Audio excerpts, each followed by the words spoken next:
ధూమ్ధామ్గా తెలంగాణ ఆవిర్భావ ఉత్సవాలు జరగనున్నాయి.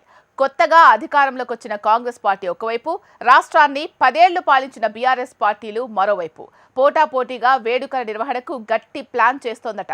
అధికార ప్రతిపక్ష పార్టీల సంబరాలు వేరే లెవెల్ అట. మరి జూన్ 2న ఏం జరుగుతుంది? సర్కార్ వేడుకలకు కేసీఆర్ టీం ప్లాన్ చేసిన కౌంటర్ ప్రోగ్రామ్స్ ఏంటి? Let's watch. తెలంగాణ ఆవిర్భావ ఉత్సవాలను ఘనంగా నిర్వహించేందుకు రాష్ట్ర ప్రభుత్వం సిద్ధమైంది. రాష్ట్రం ఏర్పడి 10 ఏళ్లు పూర్తవుతున్న నేపథ్యంలో సోనియా గాంధీని ఆహ్వానించింది కాంగ్రెస్ ప్రభుత్వం. తెలంగాణ ఇచ్చింది కాంగ్రెసే అని ప్రజలకు వివరించనుంది. మరి ఇన్నాళ్లు తెలంగాణ కోసం కొట్లాడింది కేసీఆర్ మాత్రమే అని ఢంకా బజాయించిన బీఆర్ఎస్ కాంగ్రెస్కు కౌంటర్గా ఎలాంటి కార్యక్రమాలకు ప్లాన్ చేస్తోందనే చర్చ జోరందుకుంది. తెలంగాణ ప్రత్యేక రాష్ట్రం ఏర్పడి జూన్ 2తో 10 ఏళ్లు పూర్తి కానుంది.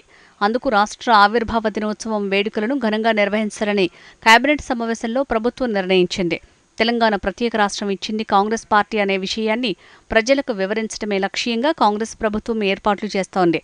తెలంగాణ ఆవిర్భావ వేడుకలకు ముఖ్య అతిథిగా కాంగ్రెస్ అగ్రనేత సోనియా గాంధీని కాంగ్రెస్ సర్కార్ ఆహ్వానించింది. రాష్ట్ర ఆవిర్భావ వేడుకలకు తెలంగాణ అమరవీరుల కుటుంబాలను, ఉద్యమకారులను, కళాకారులు, మేధావులను, ఉద్యమంలో కీలక పాత్ర పోషించిన వారిని ప్రభుత్వం ఆహ్వానించనుంది.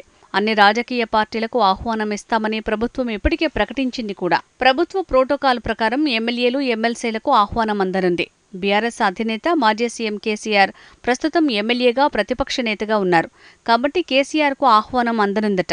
దీంతో కేసీఆర్ సంబురాలకు హాజరవుతారా లేదా అనేది ఉత్కంఠగా మారింది.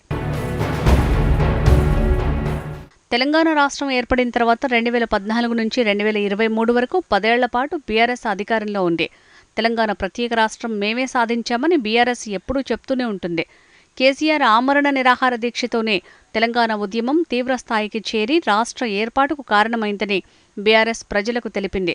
కేసీఆర్ సీఎంగా ఉన్న సమయంలో తెలంగాణ జాతిపిత కేసీఆర్ అని బీఆర్ఎస్ పార్టీ నేతలు అంటుంటారు. ఇక మరోవైపు కాంగ్రెస్ పార్టీ తెలంగాణ రాష్ట్రం ఇచ్చిందే కాంగ్రెస్ అని చెప్తుంటుంది. 2014-2019 అసెంబ్లీ ఎన్నికల్లో ఓడిన కాంగ్రెస్ 2023 ఎన్నికల్లో అధికారంలోకి వచ్చింది. దీంతో ఈసారి రాష్ట్ర ఆవిర్భావ ఉత్సవాలు ఘనంగా జరపాలని పార్టీ భావిస్తోంది. అధికారంలో ఉన్న కాంగ్రెస్ ప్రభుత్వం పరంగా నిర్వహించే ఆవిర్భావ వేడుకలకు కేసీఆర్ను ఆహ్వానించినా వెళ్లే అవకాశం లేదని ప్రచారం జరుగుతోంది.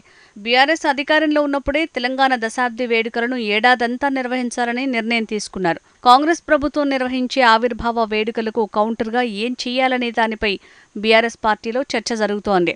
ఇప్పుడు ప్రభుత్వంలో లేరు గనుక పార్టీ పరంగానే బీఆర్ఎస్ వేడుకల్ని నిర్వహించాలి. ఒకవైపు రాష్ట్ర ప్రభుత్వం, మరోవైపు ప్రతిపక్ష బీఆర్ఎస్ పార్టీలు పోటాపోటీగా ఉత్సవాలు నిర్వహించనున్నాయి.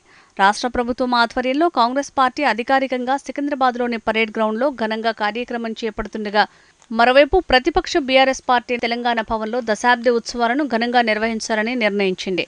దీంతో అధికారికంగా రాష్ట్ర ప్రభుత్వం, మరోవైపు ప్రతిపక్ష బీఆర్ఎస్ పోటాపోటీగా తెలంగాణ దశాబ్ది ఉత్సవాలు నిర్వహించనున్నాయి. దశాబ్ది ఉత్సవాల శోభతో తెలంగాణ రాష్ట్రం కళకళలాడనుంది. తెలంగాణ రాష్ట్రం ఏర్పడి 10 సంవత్సరాలు పూర్తి చేసుకున్న సందర్భంగా భారత రాష్ట్ర సమితి ఆధ్వర్యంలో కార్యక్రమం నిర్వహించాలని నిర్ణయించారు పార్టీ పెద్దలు. బీఆర్ఎస్ ఆధ్వర్యంలో అంగరంగ వైభవంగా నిర్వహించేందుకు ప్రణాళికలు సిద్ధం చేస్తున్నట్లు బీఆర్ఎస్ అధినేత, మాజీ ముఖ్యమంత్రి కేసీఆర్ ప్రకటించారు. జూన్ 1వ తేదీ నుంచి 3 రోజుల పాటు తెలంగాణ దశాబ్ది వేడుకలు జరగనున్నాయి. తెలంగాణ కోసం పోరాడి ఉద్యమాన్ని విజయవంతం చేసి రాష్ట్రంలో తొలి ప్రభుత్వాన్ని ఏర్పాటు చేసి దేశానికి ఆదర్శంగా నిలిచిన ఘనత బీఆర్ఎస్దేనని కేసీఆర్ ఉద్ఘాటించారు. తెలంగాణ రాష్ట్ర ఆవిర్భావ దినోత్సవమైన జూన్ 2న తెలంగాణ భవన్లో నిర్వహించే ముఖ్య కార్యక్రమానికి కేసీఆర్ హాజరు కానున్నారు.